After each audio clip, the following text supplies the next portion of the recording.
Hi, everyone. This is Kevin with Coffee, and I'm here with Dylan Kransinski. He's our latest installment here to talk to us a little about the legal side of our aesthetic industry and kind of, the pitfalls and what's going on. So, hello, Dylan. How you doing? Did you get your coffee or your drink this morning?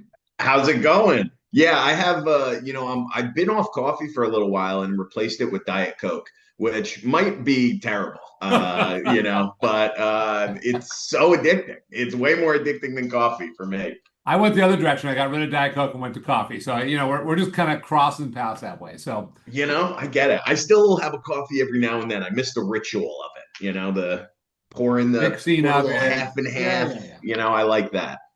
I do too. But So it's kind of my morning thing. But listen, to everyone on this call, we want to thank you for joining us. It's great to have Dylan on because again, we've talked a lot about treatments, processes, what you're doing, but really kind of a lot of the things I think a lot of us are asking. The bigger questions are how do we start it? Like where do we start? Where do we go? When we grow, what do we do? Who do we rely on? So, we've been very fortunate to get Dylan on because Dylan is based out of the East Coast, but he handles aesthetic practices a lot on the East Coast, but all over the country, and can help set up and develop and set up the licensing and whatever they need to do. So, give us a little bit of background about yourself. It'd be kind of interesting to see who you are, what you are, and why you are. Yeah, absolutely. Thanks again for having me. This is very cool. I love it. I'm a lawyer. I went to I went to school in Boston, and I was a criminal prosecutor for 5 years up there. And I'm from the Long Island area, so my plan was always to move back here. And when I did, a close buddy of mine from college was just starting his own firm, and he was like, "Hey, do you want to come work with me for me?" And I was like, great, let's do it. I love that. And that was about 5 years ago plus now, and haven't looked back. Now his focus is mostly in the entertainment side, so it's Kahn Media Law is the law firm. Represent a lot of like influencers, people in the creative fields. There was a market for, if you're going to get a attorney and you're in entertainment, you're either going to get some $2,000 an hour lawyer who works with these top agencies, or you're just going to get a lawyer who works in business and doesn't know the entertainment space. So 5 years ago, this was a huge need. It's gotten a little bit bigger now. Back then, there was no one. So there's a ton of in the influencer space online. We see it now, whether it's just people's personal who they are or their businesses, whatever it is, you're growing online. So about 3 years ago, with some of my connections in the aesthetics and med spa space, I had someone come to me and ask me to set up a med spa. And I was like, what is this? At the time, I was like, well, sure, we probably could do this, but I got to learn what it is first. So that was about 3 years ago. Yeah, it's just kind of grown since then. It's such an interesting kind of ever changing and evolving field that you really do have to stay on top of not only the legal changes but kind of the way the business is changing every couple of months, it feels like. So yeah, that's kind of how I got into it, and I saw a lot of overlap. It sounds silly and it sounds crazy, but there is a lot of overlap between the kind of entertainment side and dealing with people in entertainment and the med spa space. There really is a lot of crossover as in terms of the needs of the business, the needs of the client, specifically building a brand and then protecting that brand. So it kind of was a seamless transition to kind of pigeonhole into this arena. That leads me perfectly to my second question. So let's say I'm opening up a med spa. Mm-hmm. What are the items I need to consider? What do I need to be looking at? What are the pitfalls? What are the things that people just, don't see? Because in most situations, we don't know this. We're not attorneys, so what do we need to Yeah. be looking for? So the thing I always tell everyone is like get a lawyer because you want to make sure you set things up right. You don't want to just set it up and then a year down the road the government starts sniffing around and now you're like, hey, you're in violation, you're going to jail, or we're going to have a massive fine. With like the med spas and the aesthetics, I mean, as you know, it used to be you had to be a doctor to own a medical practice, right? But that changed, and now basically because doctors are bad at business. And same with lawyers. That's why we do the law and not finance. So it was an opportunity for, good or bad, however you want to feel about it, kind of financiers, which turned into like hedge funds, coming in and taking over the medical practice to be like, hey, we're going to be your investors. We're going to run the business. You just focus on the medicine.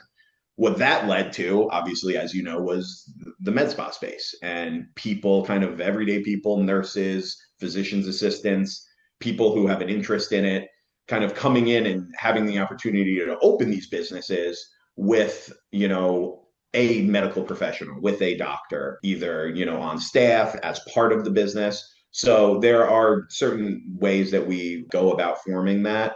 One is specifically having an MSO, which is basically just like the management company coming in, like you as the, quote unquote owner of the med spa are more the manager. You're not doing any medical stuff. If you don't have the license, you're really just handling the business of it. And you're leaving all the medical stuff up to the professionals, which is probably for the best, but also compliant with the law, which is always something that we want to make sure that we're doing for our clients. Yeah. So that's the kind of the first one, is setting up agreements with a doctor, someone who's going to come in, someone you trust and you want to work with and kind of partner with, having an agreement. We have basically a medical director agreement. If you want to be the investor and open this practice, you're going to have an agreement with a doctor. And then typically your MSO is going to have an agreement with the practice as well.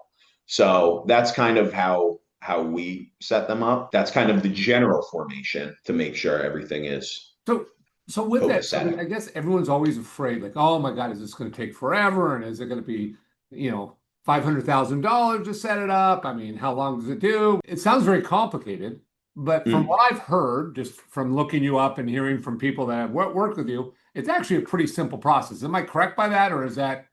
Yeah, it's pretty, we're pretty quick with it. Once you find a doctor who's on board and like you negotiate with them, and that's, again, those are things that we can help with, but most of our clients they come to us and they're like, "Hey, we have a doctor, they have a PLLC already set up, ready to go." And then we kind of just form it. It takes about a week or two typically. Sometimes some back and forth can extend it, but it's very quick. It's, at the end of the day, it does sound complicated, which I'm sure like accountants and people in finance and banking and law intentionally keep things complicated so that everyone thinks we're doing something really complicated that they could never do, which it is somewhat. But once you have an understanding, it's fairly straightforward. But it is important to make sure it's done correctly and to avoid, pitfalls and that kind of stuff.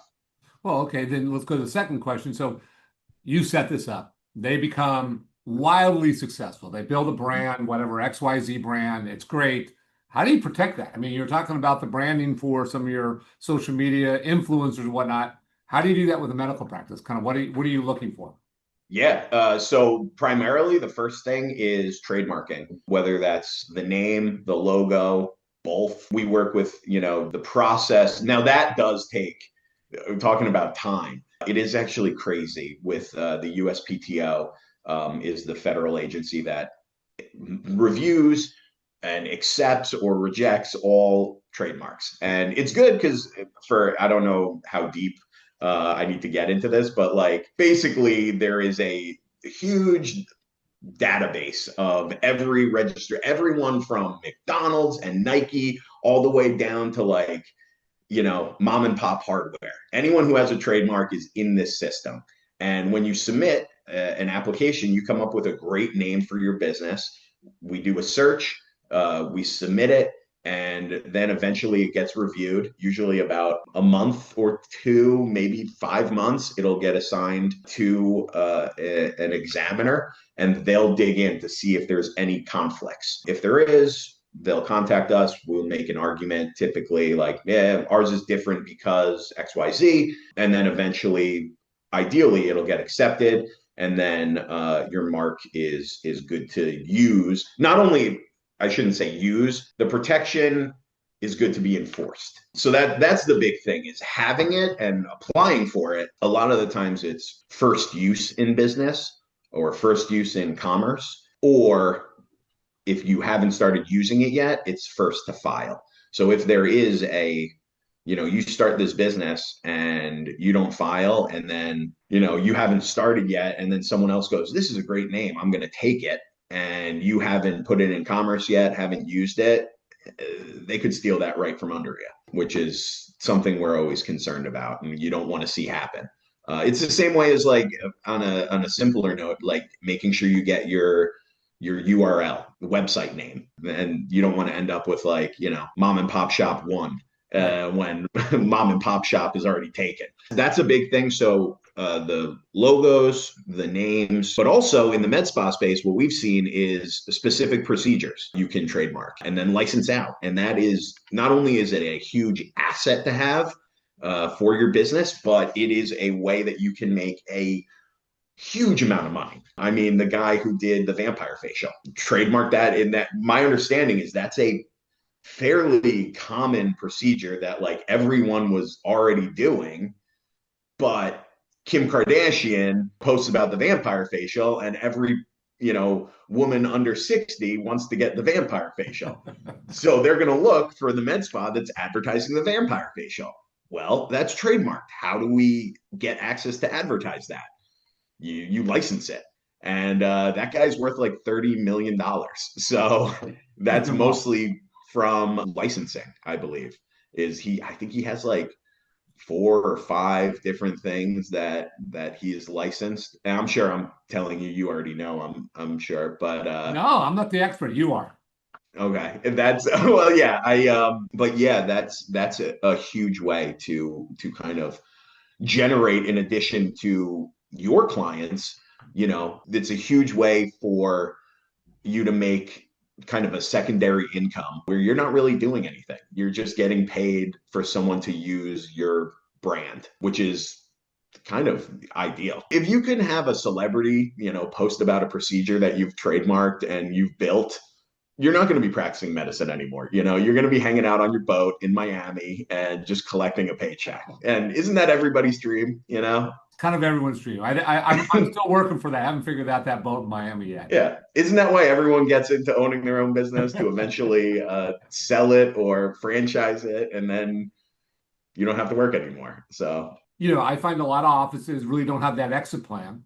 They get into it, they love it. In our industry, they're caregivers, they're interested in making people look better, they're kind of artists. A lot of them are artists in our industry. But then once you've done this for a while and it's about time to move on, how do you do that? Like, what do you need to do legally to kind of sell it, to move on, to franchise it, whatever next step you want to go to? in terms of exiting, yeah, we've seen, kind of private equity, that kind of stuff, have real interest in a lot of these, because what do they like to do? They have the money to invest.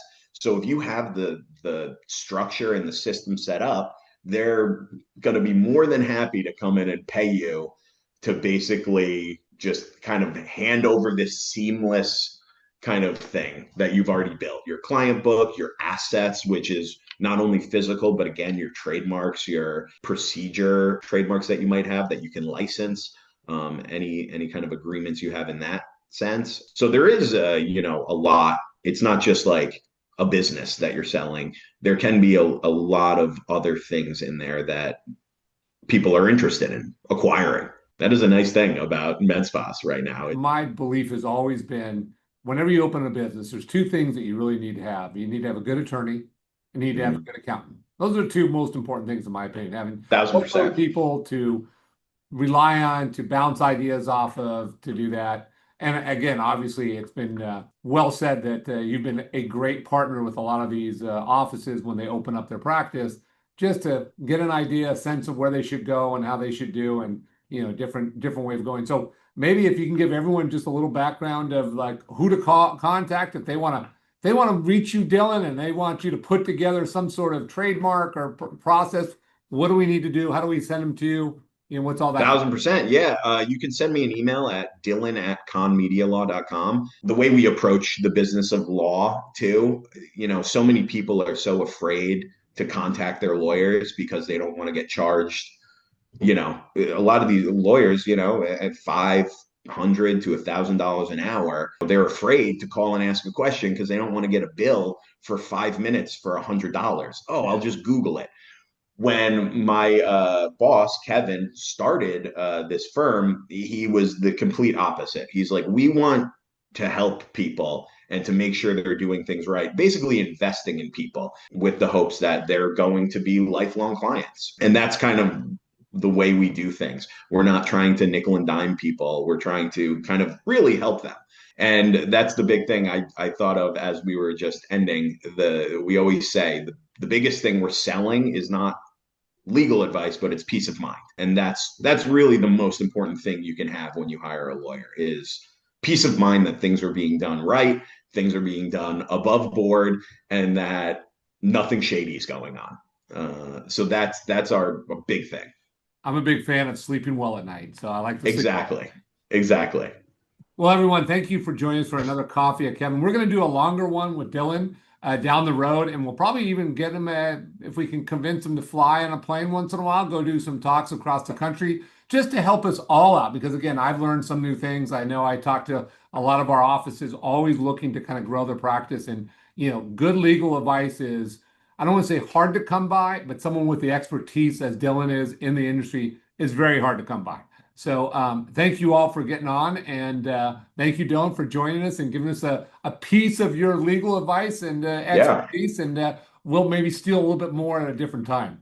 Yeah, that's great. I would love it. And I love flying, so happy to jump on a flight. And I like talking to people, so that's great. Awesome. Thanks.